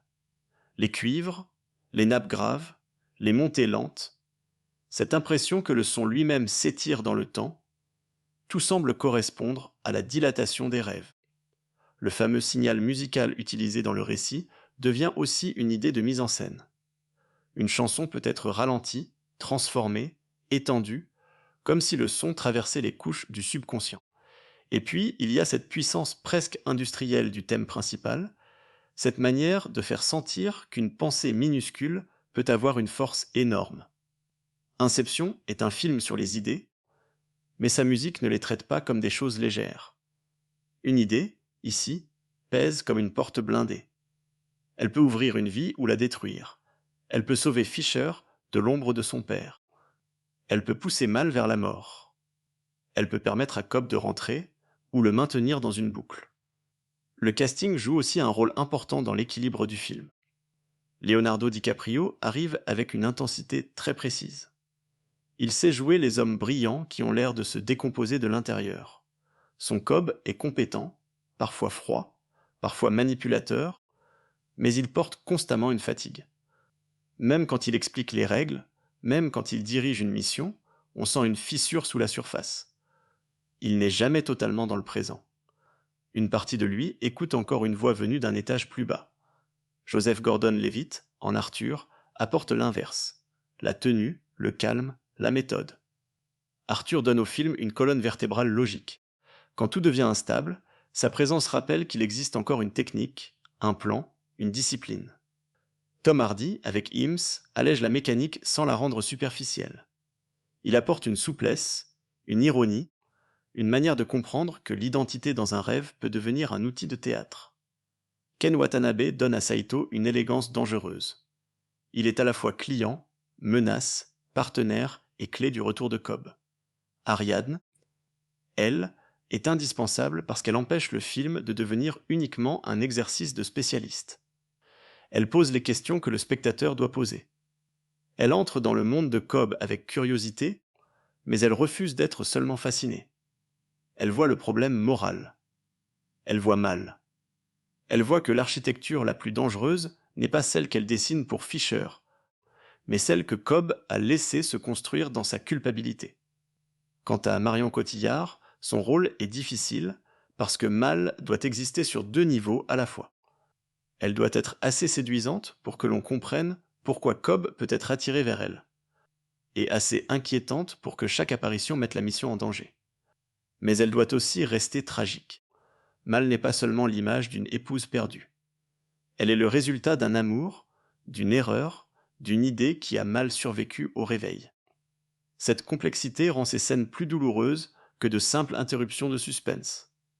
Cillian Murphy, en Fisher, donne au film une autre fragilité. Il aurait été facile de faire de Fisher une cible distante, un héritier arrogant, un simple enjeu économique. Le film choisit autre chose. Il fait de lui un homme prisonnier d'un père immense, d'un empire trop lourd, d'un manque affectif qu'il n'arrive pas à nommer. C'est grâce à cette fragilité que la mission finale touche le spectateur. Même si Fisher est trompé, ce qu'il ressent dans la chambre du coffre paraît humain. Cette ambiguïté est l'une des raisons pour lesquelles Inception reste intéressant après plusieurs visionnages. Au premier passage, on suit surtout la mécanique. Les niveaux, les règles, les réveils, la toupie. Au deuxième, on repère mieux les détails. La façon dont Cobb évite de regarder ses enfants en face dans ses souvenirs, la manière dont Ariadne comprend trop vite la faille, les indices qui montrent que la mission contre Fisher repose moins sur un secret industriel que sur un besoin d'être aimé. Ensuite, le film change encore. On ne regarde plus seulement comment l'inception réussit. On regarde ce qu'elle coûte. Le succès commercial du film montre aussi que le public était prêt à suivre une proposition ambitieuse quand elle était portée par un vrai spectacle. Inception a attiré des spectateurs qui voulaient de l'action, mais aussi des spectateurs qui voulaient discuter, interpréter, revoir, défendre une théorie. Son box-office n'est pas seulement le signe d'une campagne efficace. Il montre qu'un film original pouvait encore devenir un événement mondial en misant sur une idée forte, une mise en scène ample et une fin qui donne envie de parler en sortant de la salle. Les récompenses techniques du film sont révélatrices. Inception a été reconnu pour son image, son son et ses effets visuels. Ce n'est pas anodin. Ces prix correspondent précisément à ce que le film devait réussir pour que son concept fonctionne. Donner une forme visible et audible à l'invisible. Comment filme-t-on une pensée? Comment donne-t-on une texture à un rêve? Comment fait-on sentir que plusieurs couches du temps se décalent en même temps? L'image, le son et les effets ne sont pas seulement décoratifs. Ils sont le langage même du film. Mais l'héritage d'Inception dépasse ces chiffres et ces prix. Le film a laissé dans la culture populaire une manière de parler des rêves imbriqués, des réalités incertaines, des idées implantées. La toupie est devenue un raccourci visuel pour évoquer le doute. Les villes qui se plient, les couloirs qui tournent, les discussions sur rêve ou réalité sont entrées dans la mémoire collective du cinéma des années 2010. Peu de films originaux produisent autant d'images immédiatement reconnaissables. Ce qui est intéressant, c'est que cette influence n'est pas seulement visuelle. Inception a aussi marqué parce qu'il a rendu populaire un type de plaisir narratif. Celui du spectateur qui aime comprendre la structure pendant qu'il ressent l'émotion. Le film ne demande pas de choisir entre cerveau et cœur. Il fait travailler les deux en même temps. On peut admirer l'architecture du scénario et être touché par un père qui veut rentrer chez lui. On peut discuter pendant des heures de la toupie et comprendre, au fond, que le vrai sujet est la possibilité de continuer à vivre après une perte. C'est pour cela que le film supporte les débats sans s'épuiser. Certains spectateurs cherchent une réponse définitive à la fin. D'autres pensent que la question n'a plus d'importance pour Cobb. D'autres encore analysent les totems, les vêtements des enfants, les alliances, les souvenirs, les incohérences possibles. Le film a été conçu pour accueillir ces lectures, mais il ne dépend pas entièrement d'elles. Même si l'on choisit une interprétation, l'émotion reste. Cobb veut rentrer. Mal ne peut pas revenir. Fisher reçoit une idée qui peut le libérer. Saito doit se souvenir. La toupie tourne, la coupe arrive. Un film purement puzzle finit parfois par perdre de sa force quand on connaît la solution. Inception résiste mieux parce que sa vraie tension n'est pas seulement dans la solution. Elle est dans l'expérience de traverser les couches.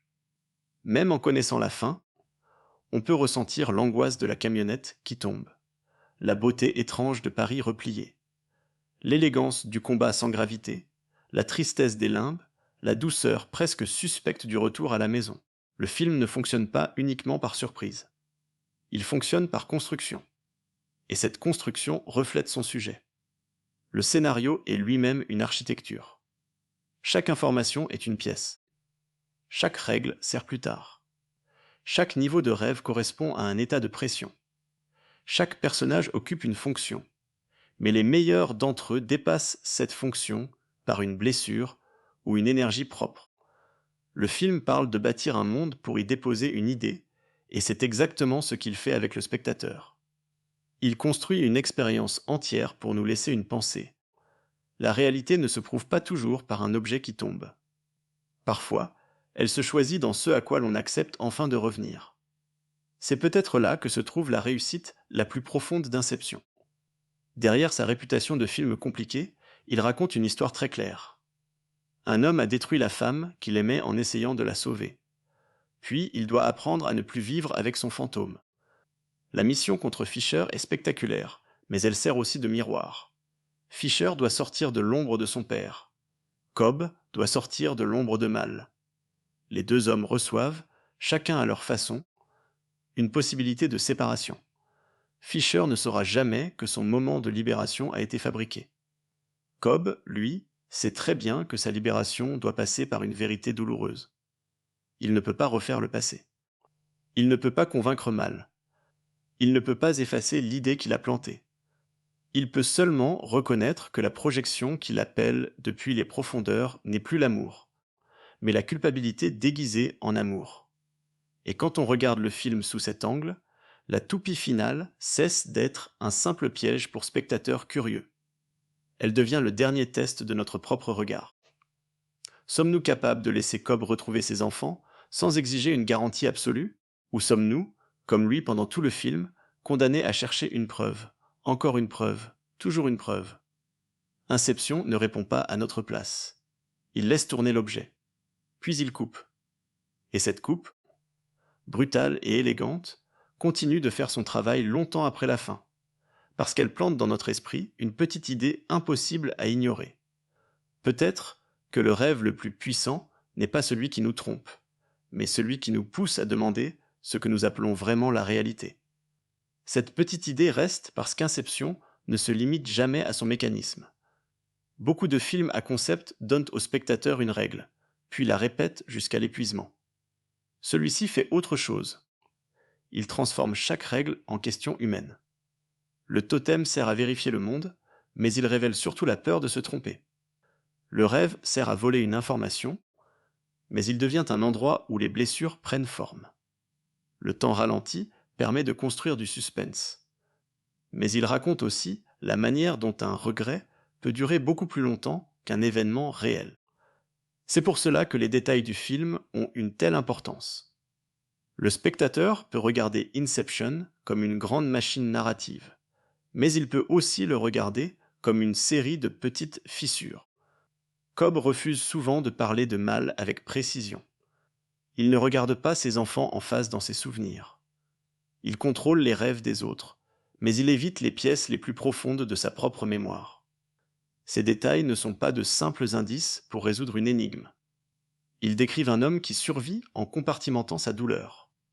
La manière dont le film utilise les enfants de Cobb est particulièrement révélatrice. Pendant longtemps, ils apparaissent presque comme une image bloquée. Ils jouent dehors, ils sont proches, mais Cobb n'arrive pas à les rejoindre. Il se souvient d'eux au même angle, dans la même distance affective, comme si sa mémoire avait gelé la dernière seconde avant la perte. Ce n'est pas seulement l'absence qui le torture, c'est l'impossibilité de faire évoluer ce souvenir. Tant qu'il vit avec la culpabilité de Mal, ses enfants restent eux aussi prisonniers d'une image. Quand il se retourne à la fin, le geste paraît simple. Pourtant, tout le film semble pousser vers cette rotation. Le visage qui manquait revient. Cobb n'est plus condamné à revoir seulement ce qu'il a perdu. Il peut enfin rencontrer le présent. Et c'est justement ce qui rend la toupie si cruelle pour le spectateur. Elle nous empêche de profiter pleinement de ce moment parce qu'elle réactive la suspicion. Là où Cobb avance vers les enfants, nous restons avec l'objet. Le film sépare son personnage de notre obsession. Cette séparation est peut-être la clé la plus élégante de la fin. Cobb ne regarde plus. Nous, oui. Pendant 2 heures, nous avons appris à vérifier, à douter, à chercher la couche cachée. Alors, dans le dernier plan, Nolan nous rend prisonniers du jeu, qu'il nous a appris. Il nous place dans la position de Mal et de Cobb à leur pire moment. Incapables d'accepter une réalité sans test définitif. La coupe finale fonctionne parce qu'elle révèle notre propre dépendance à la preuve. Pourtant, Inception ne méprise pas cette envie de comprendre. Au contraire, le film la nourrit avec une précision remarquable. Les totems, les niveaux, les kicks, les projections, les limbes, tout invite à l'analyse. Mais il y a une limite. Si l'analyse devient plus forte que l'émotion, on risque de manquer le mouvement principal. La question n'est pas seulement « la toupie tombe-t-elle ?» La question est aussi « pourquoi avons-nous tellement besoin de la voir tomber ?» Cette nuance change la lecture de Cobb. S'il est encore dans un rêve, la fin devient une tragédie douce. Il accepte enfin une illusion parce qu'elle lui donne la paix. S'il est dans la réalité, la fin devient une délivrance. Il revient auprès de ses enfants après avoir abandonné le fantôme de Mal. Mais dans les deux cas, le geste intérieur reste le même. Cobb choisit de ne plus vivre pour le doute. Ce choix peut être libérateur ou dangereux selon l'interprétation. Et c'est cette double possibilité qui maintient la fin vivante. Les personnages autour de Cobb enrichissent aussi cette lecture. Ariadne, par exemple, porte le nom d'une figure associée au fil qui permet de sortir d'un labyrinthe. Dans le film, ce n'est pas une référence décorative. Elle est celle qui entre dans le labyrinthe mental de Cobb et qui comprend qu'il ne peut pas s'en sortir uniquement par technique. Elle construit des espaces, mais elle voit surtout les zones où l'espace se déforme à cause d'un secret. Elle n'est pas la sauveuse magique de Cobb, mais elle lui impose une présence lucide. Elle regarde ce qu'il cache. Arthur, lui, représente l'ordre. Il croit aux règles parce que les règles permettent de survivre. Il vérifie, organise, anticipe. Sa scène dans l'hôtel est parfaite pour lui, car elle le force à inventer une méthode au moment où la méthode classique ne marche plus. Son calme n'est pas froid. C'est une forme de confiance dans la structure. Là où Cobb est contaminé par le passé, Arthur essaie de maintenir le présent en état de fonctionner. Hims fonctionne autrement. Il sait que l'identité est malléable. Dans un rêve, il ne suffit pas de bâtir un décor. Il faut jouer un rôle, sentir la cible, trouver le bon angle psychologique. Il comprend instinctivement que l'inception dépend moins d'une phrase que d'une mise en scène affective. Son humour donne de l'air au film, mais derrière son aisance, il y a une intelligence très fine de la manipulation. M sait que pour convaincre quelqu'un, il faut parfois devenir la personne qu'il veut écouter. Saito représente encore une autre idée, le pouvoir du monde réel qui pénètre le rêve. Il engage Cobb pour une raison économique, presque froide, mais il finit lui aussi piégé dans une expérience intime du temps et de la fragilité. Dans les limbes, son empire ne l'empêche pas de vieillir, d'oublier, de se perdre. Son argent, son influence, son autorité n'ont plus beaucoup de sens quand la réalité elle-même devient incertaine. Et pourtant, c'est encore son pouvoir réel qui permet à Cobb de rentrer. Le film garde donc cette tension.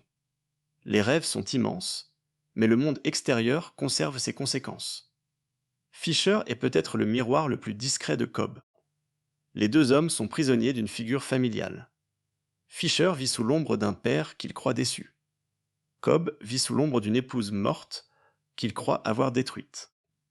La mission consiste à donner à Fisher une pensée qui le sépare de son père. Le parcours de Cobb consiste à accepter une pensée qui le sépare de Mal. Tous les deux doivent sortir d'une fidélité devenue prison. La différence, bien sûr, est que Fisher reçoit sa libération par manipulation, tandis que Cobb doit l'arracher à sa propre conscience. Cette différence rend le film moralement complexe. Fisher est peut-être mieux après l'inception, mais il n'a pas consenti à ce processus. Cobb, lui, a manipulé Mal autrefois pour la faire revenir à la réalité. Et cette manipulation a détruit leur monde réel. Le film ne dit jamais que toutes les manipulations se valent, mais il montre qu'une idée implantée, même avec une intention de sauvetage, peut dépasser celui qui l'a plantée. C'est une des raisons pour lesquelles la première inception de Cobb sur Mal est si importante. Elle n'est pas seulement une révélation de scénario. Elle est la preuve que Cobb comprend le danger mieux que tout le monde et qu'il accepte pourtant de recommencer sur Fisher. On peut se demander s'il agit par confiance professionnelle, par désespoir personnel ou par une forme d'aveuglement. La réponse la plus juste est peut-être que ces trois forces travaillent en même temps. Cobb veut rentrer, donc il accepte de croire qu'il peut contrôler cette fois ce qu'il n'a pas su contrôler autrefois. Cette répétition donne au film une dimension presque tragique. Cobb revient vers la même technique qui a causé sa perte, mais dans un autre contexte, avec une autre cible, avec une autre promesse. Il espère que l'inception peut cette fois produire une libération sans destruction. Et le plus troublant, c'est que le film lui donne en partie raison. Fisher semble libéré. La mission réussit. Mais parce que nous connaissons mal, cette réussite garde une ombre. On ne sait jamais ce que cette idée deviendra dans la vie de Fisher. On sait seulement qu'au moment du réveil, elle a pris racine. Inception laisse donc plusieurs histoires continuer hors champ. Que devient Fisher après avoir décidé de démanteler l'empire de son père? Comprendra-t-il un jour que son grand moment de révélation était une scène construite? Que devient l'équipe après une mission aussi dangereuse? Arthur, Ames, Ariadne et Youssouf peuvent-ils reprendre leur métier comme si rien ne s'était passé? Le film ne répond pas, parce que son centre reste Cobb. Mais ces questions donnent au monde une largeur. On sent que l'univers d'Inception dépasse ce que la caméra montre. Cette impression vient aussi de la façon dont le film refuse de surexpliquer la technologie. La machine qui permet de partager les rêves existe, mais elle n'est pas traitée comme le sujet principal. Nolan ne s'attarde pas sur chaque détail scientifique ou industriel. Il donne juste assez d'informations pour que le pacte fonctionne, puis il s'intéresse aux usages humains de cette technologie. Voler, fuir, créer, retrouver un disparu, manipuler un héritier, se cacher dans une version du passé. La science-fiction devient un révélateur moral. Ce choix rend le film plus durable. Les technologies trop expliquées vieillissent parfois mal, parce que leurs détails finissent par paraître datés. Inception, lui, garde une part de mystère. On n'a pas besoin de savoir exactement comment la machine fonctionne pour comprendre ce qu'elle provoque. Elle ouvre une porte vers un territoire que le cinéma adore depuis toujours. Le monde intérieur, les images mentales, les désirs enfouis, les mensonges que l'on se raconte pour tenir debout. Le film dialogue aussi avec la nature même du cinéma. Une salle de cinéma ressemble déjà à un rêve partagé. Des inconnus s'assoient dans le noir, acceptent une illusion collective, ressentent de la peur, de la tristesse, de la tension, puis se réveillent quand la lumière revient. Inception rend cette expérience visible. Cobb et son équipe fabriquent des décors, dirigent des réactions, synchronisent des effets, manipulent l'attention d'une cible. À leur manière, ils font du cinéma dans l'esprit de quelqu'un. Ariadne construit les lieux. Im joue les rôles. Youssouf règle la profondeur de l'expérience. Arthur coordonne la technique. Cobb dirige l'émotion. Fisher est le spectateur idéal, celui qui doit croire que ce qu'il ressent vient de lui. Cette lecture ne remplace pas l'histoire, mais elle l'enrichit. Inception parle de rêve, et en même temps, il parle de ce que fait un film quand il réussit. Il plante une idée dans une salle entière, puis il laisse chaque spectateur repartir avec l'impression qu'elle lui appartient. C'est peut-être pour cela que le film a gardé une telle puissance dans la conversation populaire. Il ne se termine pas vraiment dans la dernière image. Il continue dans les discussions, les théories, les souvenirs de scène, les désaccords. Chacun emporte sa toupie mentale. Certains veulent une réponse nette, d'autres préfèrent l'ambiguïté. D'autres encore reviennent au visage de Cobb et se demandent si la paix vaut plus que la certitude. Et cette diversité de réactions n'est pas une faiblesse. Elle est la preuve que le film a réussi son inception sur nous. Il a déposé une question simple dans notre esprit, une question qui paraît d'abord technique, mais qui devient intime avec le temps. De quoi avons-nous besoin pour croire à notre propre réalité? Et cette question reste parce qu'Inception comprend une chose très rare. Les idées les plus puissantes n'ont pas besoin d'être compliquées. Elles ont besoin d'être placées au bon endroit. Dans le film, l'idée implantée chez Fisher tient presque en une phrase affective. Celle plantée chez Mal tient dans un doute. Celle laissée au spectateur tient dans une image. Une toupie tourne, l'écran coupe, et le film continue de travailler dans l'esprit. Ce n'est pas un hasard si l'objet final est si petit. Après les villes pliées, les montagnes enneigées, les limbes immenses, les fusillades, les ascenseurs piégés et les architectures impossibles. Nolan termine sur une table, un jouet métallique, un mouvement circulaire. Toute la grandeur du film se resserre dans ce point minuscule. Le spectaculaire s'efface, le doute reste. Et ce doute est plus fort que n'importe quelle explosion, parce qu'il s'installe dans le silence du spectateur.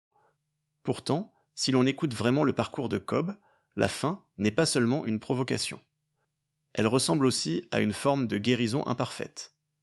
Cobb ne revient pas innocent. Il ne revient pas lavé de ce qu'il a fait à Mal.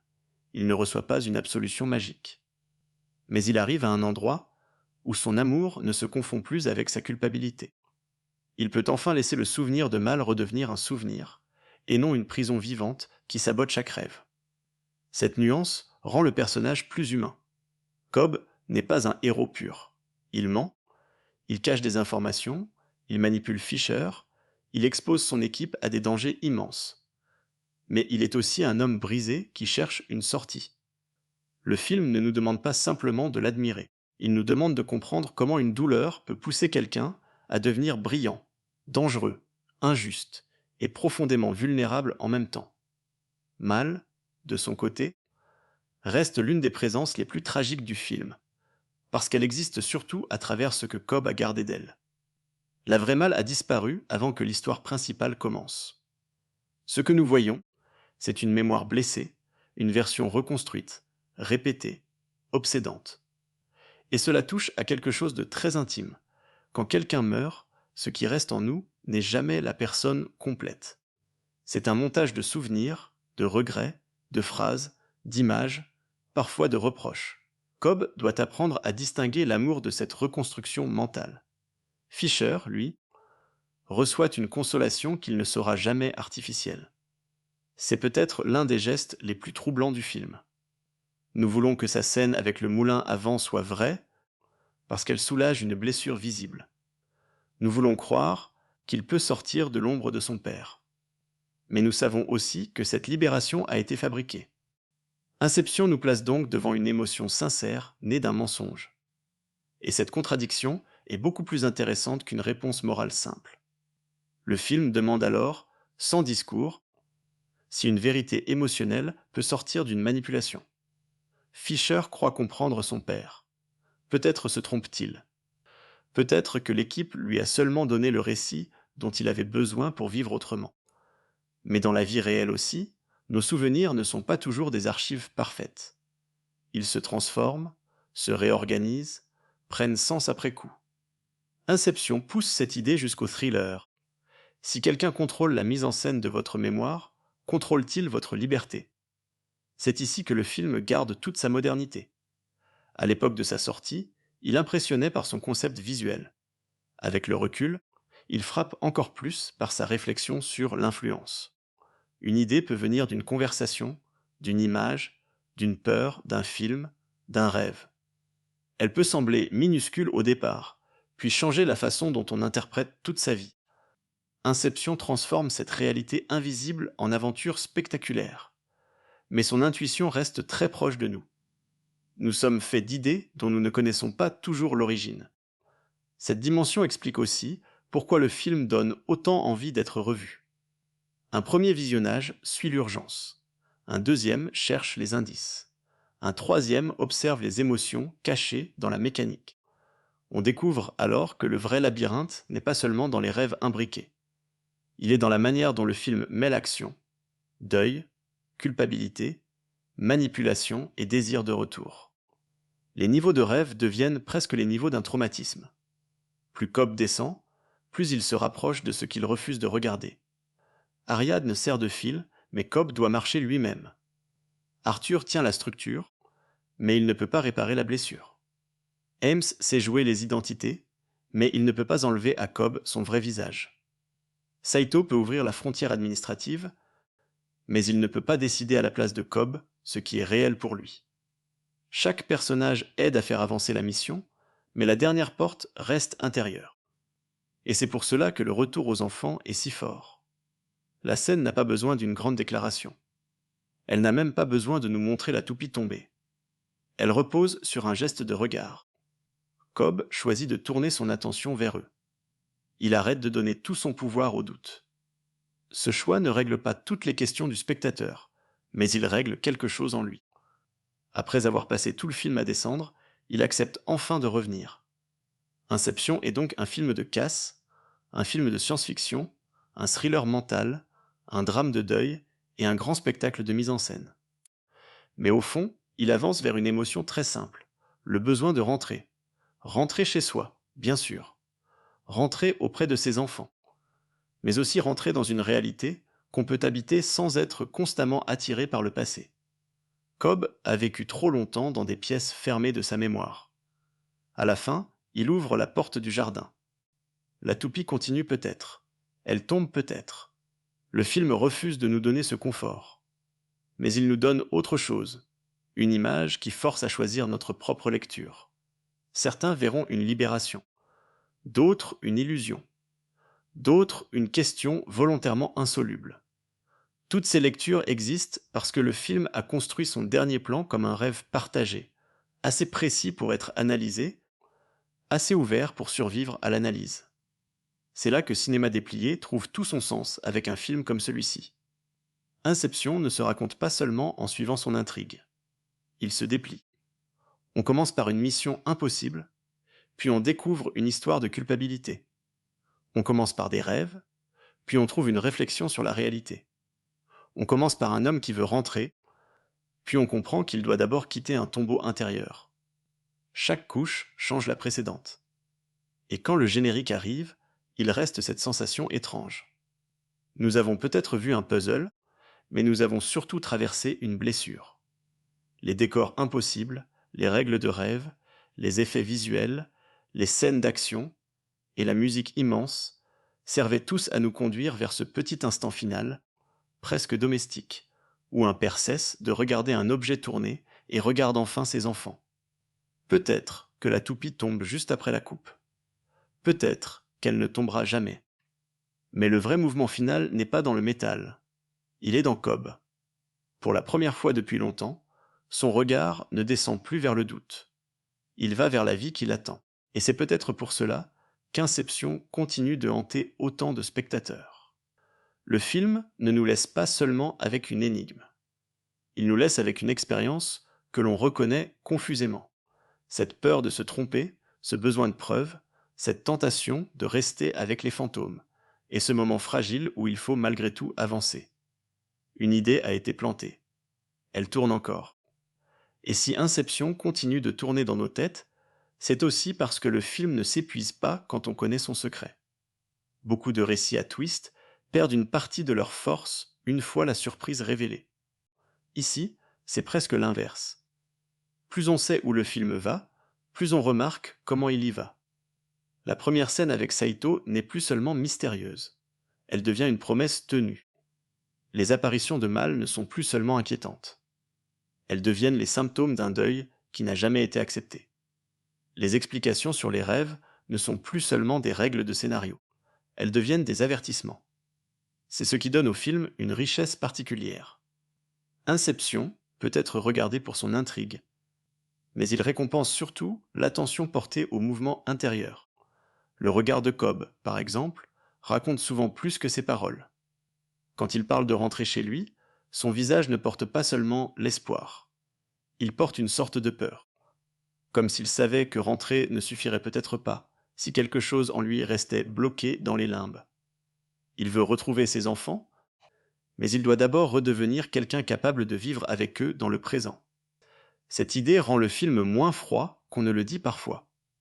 Sa mécanique est rigoureuse, presque architecturale, mais son centre est très vulnérable. Toute cette structure existe parce qu'un homme ne supporte pas ce qu'il a perdu. Les niveaux de rêve ressemblent à des systèmes de défense, mais ils ressemblent aussi à des couches de mémoire.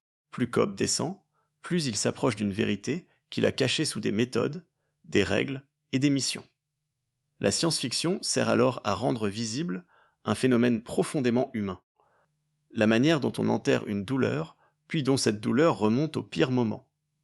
Mal représente cette remontée. Elle n'est jamais seulement l'obstacle qui dérange le plan. Elle arrive comme arrivent certains souvenirs, sans permission, sans logique pratique, avec une précision cruelle. Elle sait où frapper parce qu'elle vient de l'intérieur. Elle peut saboter la mission parce que Cobb lui donne encore une place immense dans son monde mental. Tant qu'il la garde comme une présence vivante, elle peut entrer dans toutes les pièces. Et c'est pour cela que la scène où Cobb reconnaît qu'elle n'est qu'une projection a une force discrète mais immense. Il ne s'agit pas de dire qu'il ne l'aime plus. Au contraire, il l'aime assez pour comprendre que l'image qu'il garde n'est pas toute la personne. C'est une idée douloureuse, mais très juste. Le souvenir peut être précieux, mais il peut aussi devenir injuste envers celui ou celle qu'on a perdu. Il simplifie, il répète, il enferme. Cobb doit accepter que la vraie Mal lui échappe pour toujours, au lieu de rester avec une version qu'il peut contrôler dans ses rêves. À côté de cela, Fisher donne au film une autre forme de tristesse. Il croit vivre une révélation intime avec son père, mais cette révélation est fabriquée.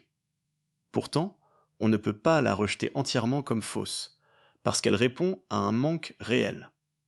C'est là que Inception devient inconfortable de la meilleure manière. Le film nous force à reconnaître qu'une émotion peut être sincère même quand son décor est mensonger. Fisher pleure pour une scène construite, mais sa blessure, elle, n'a rien d'artificiel. Cette ambiguïté rend l'équipe plus complexe aussi. Ce ne sont pas seulement des experts élégants en mission. Ce sont des gens qui savent créer une expérience assez intime pour changer quelqu'un.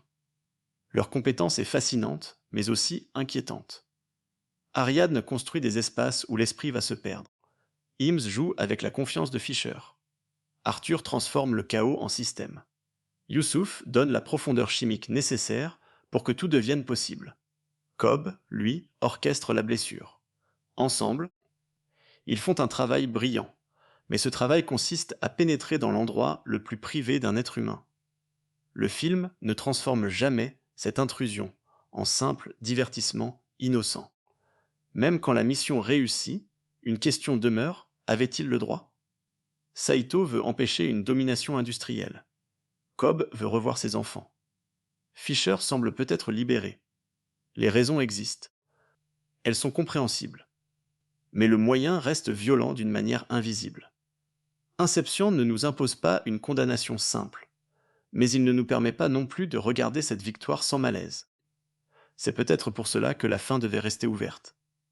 Une fin entièrement claire aurait réduit le film à une solution. Or, Inception veut rester une expérience. Si la toupie tombait nettement, le spectateur pourrait refermer l'histoire avec soulagement. Si elle continuait sans doute possible, le film deviendrait une tragédie définitive. En coupant avant la réponse, Nolan garde les deux émotions vivantes. La paix et l'inquiétude restent dans la même image. Et dans cette image, il y a presque tout le film. Un objet tourne comme une idée qui refuse de s'arrêter. Un homme s'éloigne de son test. Des enfants l'attendent.